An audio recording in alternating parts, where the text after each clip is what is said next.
বিসমিল্লাহির রহমানির রহিম। ঘুরে ফিরি আমার দেশ কত সুন্দর বাংলাদেশ, গ্রাম বাংলার চিত্র। এখন গ্রাম বাংলার চিত্র, বোনের বাড়ি আসছি আর কি।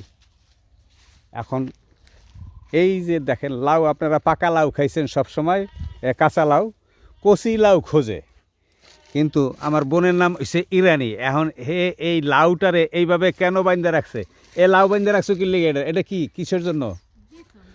ও ও হ্যাঁ, ও মানে এটার বীজ দিয়ে আবার লাউ গাছ লাগাবা নাকি? ও আচ্ছা, এই কাহিনী। আচ্ছা, যাই হোক, এখানে তো লাউয়ের ঝাঁকা। এই লাউটু কাইটে ফেলাবা, খাইয়া ফেলাবা, ঠিক আছে? এই লাউটু মাছ দিয়ে পাক করবা। আর এদিকে গরুতে কি বাছুর দিছে না? হ্যাঁ,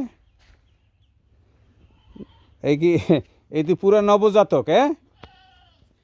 নবজাতক মনে হচ্ছে, নবজাতক। এদিকে কি আছে? এদিকে আছে আমের বোল।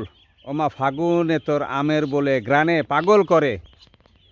এই আমের বোলের কিন্তু খুব পাগল করা ঘ্রাণ, কিন্তু আমের বোলের সাথে যে মৌমাছি ঘুরঘুর করতো, মধু সংগ্রহ করতো, এখন আর দেখি না, সেটা নাই।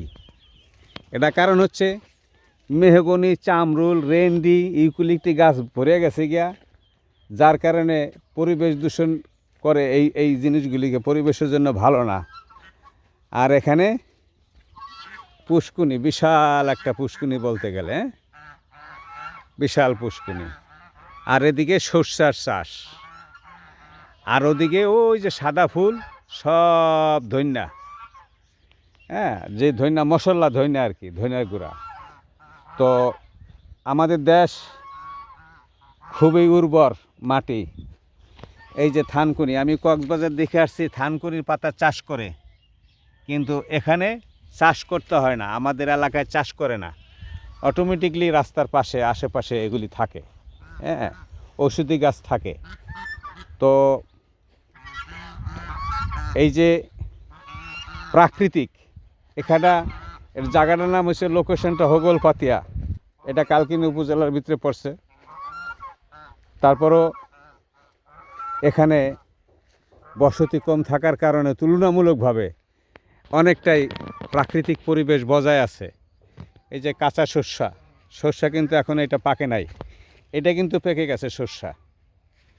এই শস্যটা পেকে গেছে, এটা এখন কাটতে হবে, দ্রুত কাটতে হবে শস্যটা। আর এই শস্যটা এখনও পাকে নাই, কাঁচা রয়ে গেছে গা।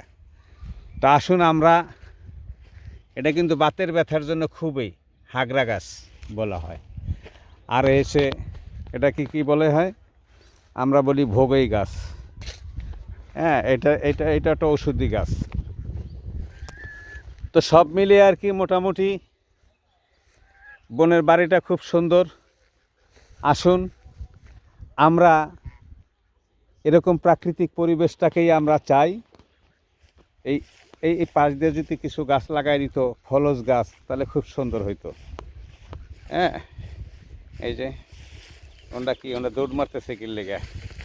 তো আসুন আমরা ফলের গাছ লাগাই এবং ফলের চাহিদা পূরণ করি। গাছ লাগাই, দেশ বাঁচাই।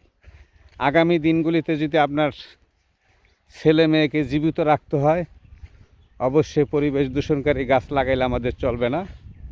হ্যাঁ, আমাদের এই ডুমুর গাছ, এটাকে ডুমুর গাছ বলা হয় অরিজিনালি, মূলত এই যে ডুমুর গাছ, এগুলিও কেটে ফেলায় আর কি। ফলের গাছ কিন্তু মানে এটার ভিতরে তরকারি খাই, এটা দেওয়া ওষুধের গুণ আছে।